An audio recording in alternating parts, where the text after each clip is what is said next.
Hello, everybody, and welcome to the Joy Jolt podcast. My name is Natalie Ledwell. I'm Susan Patrick.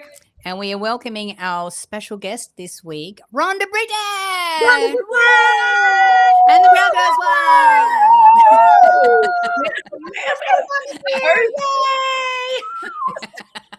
Rhonda so much fun. She's so amazing. Yeah. It's true. It's true. She's the best. Yeah. And I feel like I say this every podcast, but, I do know a lot of people. We know a lot of people. Like everybody, Natalie. A lot. I know a lot. Yeah. So Rhonda and I have known each other for many years. She's also here in Substack, so make sure that you look for her. Fearless Living is her newsletter name. And if you just look up at Rhonda Britten, you'll be able to find her here on Substack with some pearls of wisdom. And so today we're going to be diving into fearless joy. I mean, come on.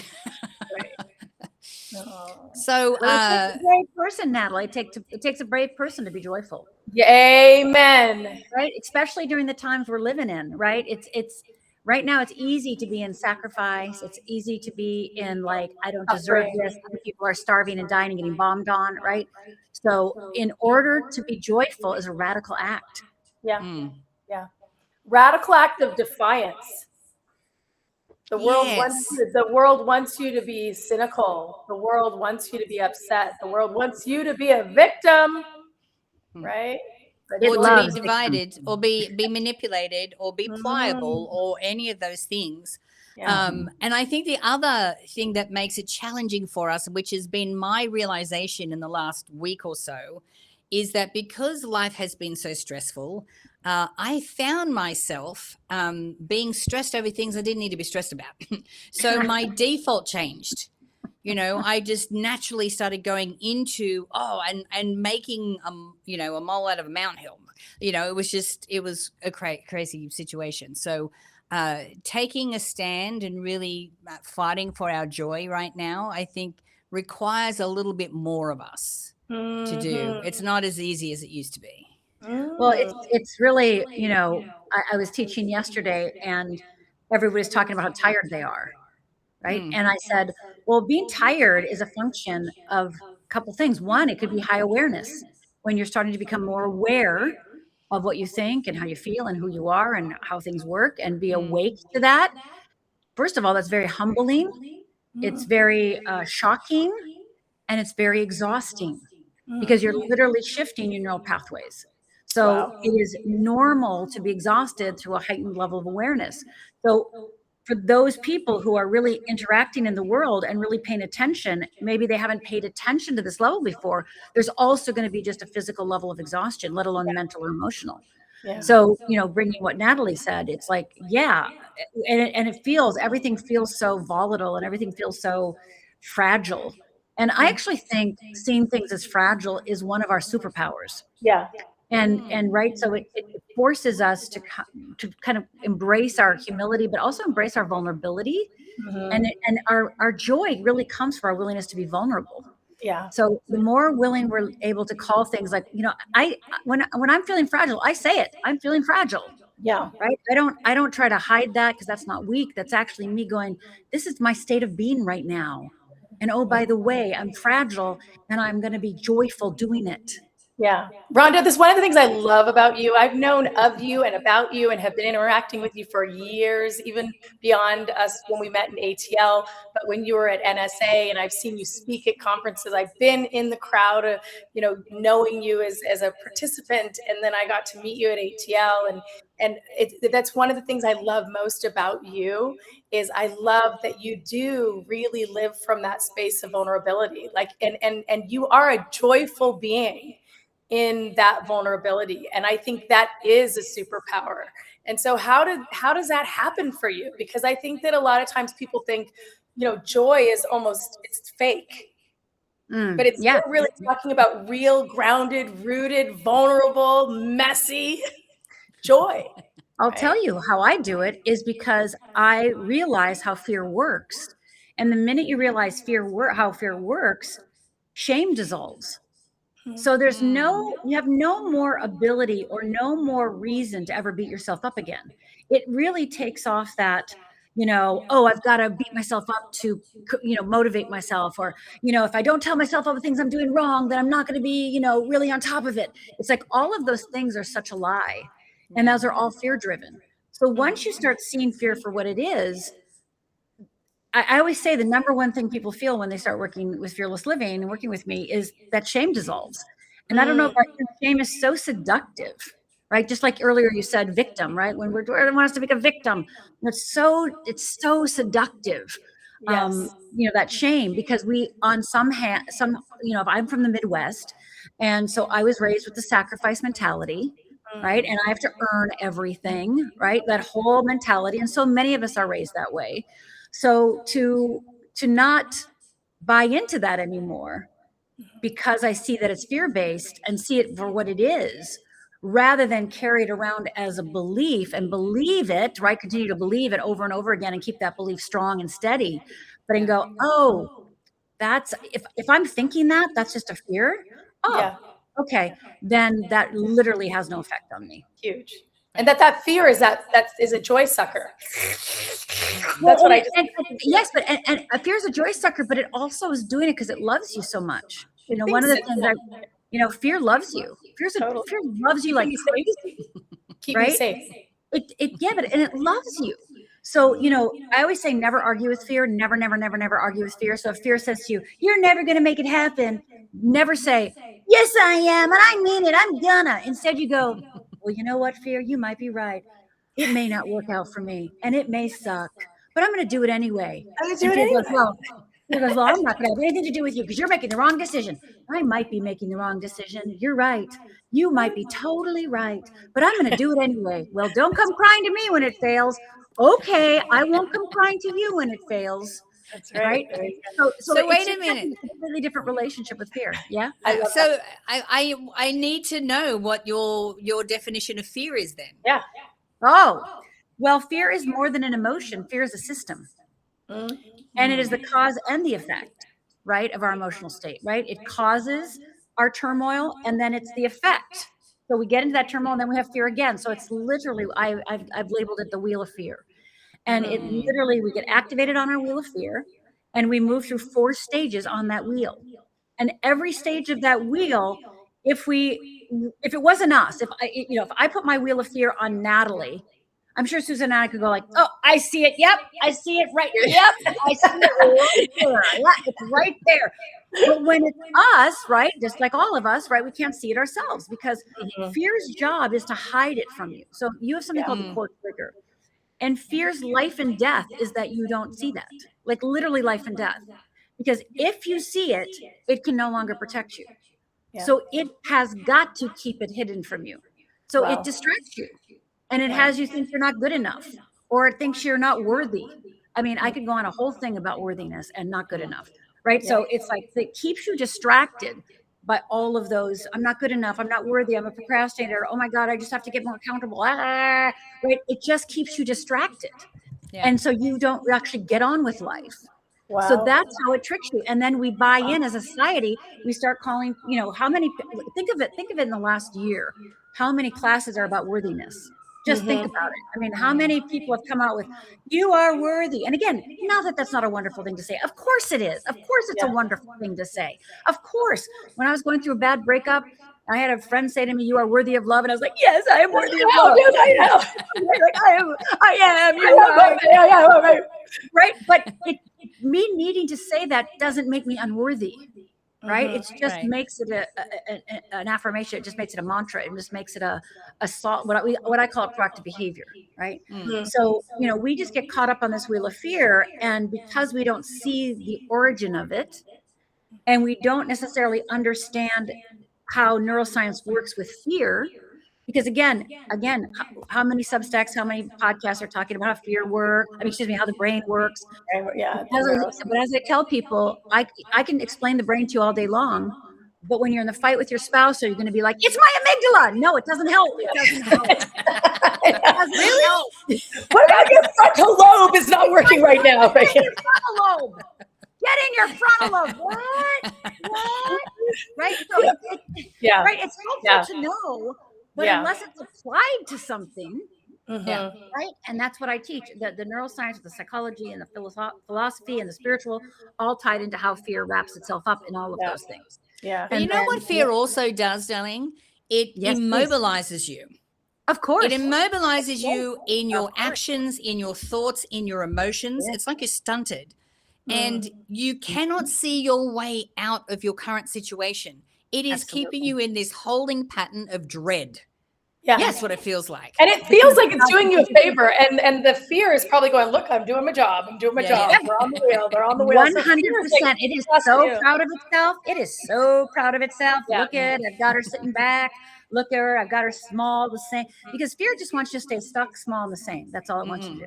Oh, say that again. Wait. Say that again. Stuck, Wait. Fear that's small, stuck. and the same. Stuck, Boom. small, and the same. Wow. That's all it wants. Because fear, the way our brain works, as I know you all ladies know, is a predictive machine, right? So the only way it can predict the future is by looking at the past. It Right. doesn't, it actually doesn't even know how to create the future, right? As we all know. Yet fear will convince us that we're creating the future when we're really creating the future from the past. Right. There it is. Yeah. That's the That's distinction, right? So how does a person know when they've cracked the wheel? What do you? Yeah. How do you get off that ride? How do I get off the wheel? I want to get off the wheel. Right now I'm on the wheel and it's like, don't ask the wrong question. Well, the first thing to do is really identify what I call fear responses are. And we've kind of done a little bit of that, but I do have a quiz if you want me to give that. Yes. And there's not only the wheel of fear, there's a wheel of freedom. So there's two wheels, right? And then there's a bridge between them. And that's what I teach. I've coined it fear literacy. And, most people talk about fear. They say fear, don't be afraid. But I've coined a term called fear literacy. And my job now, my next phase of life is to create fear literacy for the human race, to help people understand what your life looks like when you're fear illiterate, i.e. you think it's character flaws, you think there's something wrong with you, right? You're fear illiterate then. You don't know it's fear, you think it's you. That's fear illiterate. And then fear literate means I understand that it's fear. And then fear fluent means I understand how to work with fear. And then stage 4 is fluent freedom, when I'm living on my wheel of freedom most of the time. So these are the 4 stages that I'm moving people through in my work, because most people, and again, we're all smart. If we're here together today, we're all really smart and we've done our work. Okay. It's true. I'll take it. Right. We all know. We've all done it. Workshops, therapy, books, we've done it all. And smart people stay stuck the most because we're too smart for our own good. And fear uses that smart against us. Yeah. Well, and so how does your wheel relate to, is it parts of people? Like I'm on the wheel in some parts of my life and not in others. I mean, how much? You could totally do that. So you could be, so Natalie could be totally in freedom on her wheel of freedom in relationships, and she could be totally living on her wheel of fear in her career, right? You could be in your total freedom in your health and, your health in your body, and you could be in total wheel of fear when it comes to your family, right? So there are areas of our life. So that's what's confusing for us smart people, right? Because it's like, well, I get it here, so why can't I do it here? I'm doing awesome. What the heck? Why am I? But you don't understand that fear is going to take hold wherever it can. And so it's okay. It's okay with you if your freedom over here, as long as it's got holding you back somewhere, it's winning. Yeah. Right. So, so the first thing that I ask my clients to do, just to start recognizing, for the most important thing, actually, in just the beginning, before we even get to the core trigger, is really finding out those fear responses. So is it time for the quiz? It might be time for the quiz. I feel like that was a drum roll. I wish we had sound effects. Okay. So, everybody who can safely, if you're listening to us in the car, don't do this. But if you're able to, go ahead and shut your eyes. And I want you to nod your head. Just nod your head, your chin to your chest. Go on, nod your head to your, oh yes, very good. Excellent, ladies. Natalie, come on now. Oh, there you go. Excellent. Okay, so everybody's going to nod. And I don't want you to nod inside your head. I don't want you to nod a nod inside your head, right? I want you to nod so you feel it. So that is your affirmative yes. So I'm going to read a list of words. And if you do any of these things or feel any of these things, nod your head. So, do you ever deny? Do you ever hide out? Do you ever judge? Do you ever suffer? Do you ever blame? Do you ever deflect? Do you ever isolate? Do you ever struggle? Do you ever get defensive? Do you ever settle? Do you ever want to take control? Do you ever want to secretly manipulate? Do you pretend everything's okay when it's not? Do you complain? Do you hesitate? Do you condemn? What about procrastinate? Do you compare? Do you worry? Do you ever feel bitter? Do you ever feel annoyed? Do you ever feel entitled? Do you ever feel confused? Do you ever feel guilty, powerless, irritated, like now with me reading these words? Do you ever feel resentful? Do you ever feel victimized? What about disappointed? What about ignored? You ever get caught in self-pity? What about getting caught in perfectionism or people pleasing? What about dissatisfied? And ever feel self-centered? Now go ahead and open those beautiful eyes of yours. You missed Ooh, one. anybody need a chiropractor? Anybody? Chiropractor? Rhonda, you missed one. Which one? Avoider. You avoid shit. Avoid. Yeah, avoid. Yeah, avoid. Do you ever avoid? Yeah. Okay. Yeah. I'm my head is spinning. Yeah. Good. So, whenever I'm speaking to people, it doesn't matter if it's 10 people or 100 people or 1,000 people, I ask people, you have over 50%? Raise your hand, yes. Right? Have over 80%? Yeah, most people raise their hand. And then I say over 90%, and pretty much the whole room almost raises their hand, right? Yeah, it's very human. So, right. We're human, right? So fear is human. Fear is very human. But the problem is what we do when we do these things is we think there's something wrong with us. Oh, I really should start procrastinating. Oh my God, there's something. I got to really get better at boundaries with that people pleasing. I really got to do this and I got to do that. And so we're taking these moments of our lives and these, bitterness and resentment and disappointment and people pleasing and procrastination. And we go, oh my God, I've got to go to procrastination school because I got to get rid of my procrastination, right? So we go to procrastination school, right? And we go, I now know how to be productive. I know how to do my calendar and I no longer procrastinate. Well, I want you to imagine that we all have just for the sake of this conversation, 5 major fear responses. Maybe they're overwhelm, perfectionism, procrastinating, anxiety and worry, let's just say. And so you get procrastination, right? Like you took that class and you're amazing. You're amazing now, right? Fear could care less because fear is just going to have something else pop up. Yeah. Right. So it doesn't care. So basically what it has us do is run around trying to fix our fear responses. Oh, yeah. Right? Instead of moving off our wheel of fear and moving into our wheel of freedom. And then, right, the fear responses are neither here nor there, right? They're just part of our humanity and we see them through a different lens because every value we have, every belief we have, we can see through the the lens of the wheel of fear or the wheel of freedom. So integrity in and of itself is fear of freedom. Love can be fear of freedom, right? So any value, any belief can be seen through both filters. So once you start seeing your fear responses in action and you start doing that witness consciousness, right? And taking a step back and going, oh, Rhonda said that's procrastinating. I'm procrastinating. Oh, wait, that must mean that I'm triggered by fear. Oh, wait, stop. Okay, I'm not going to beat myself up this time. I'm not going to do character assassination, right? I'm going to stop and go, okay, wait a minute. What just triggered me? And of course, if you know your core trigger, you know what that is, right? Yeah. So this is the retraining. What a loving, fun, generous practice. It will literally change your life. It's just so loving. And that's, yes, thank you. Thank you. Yeah. Because you and I are innocent, right?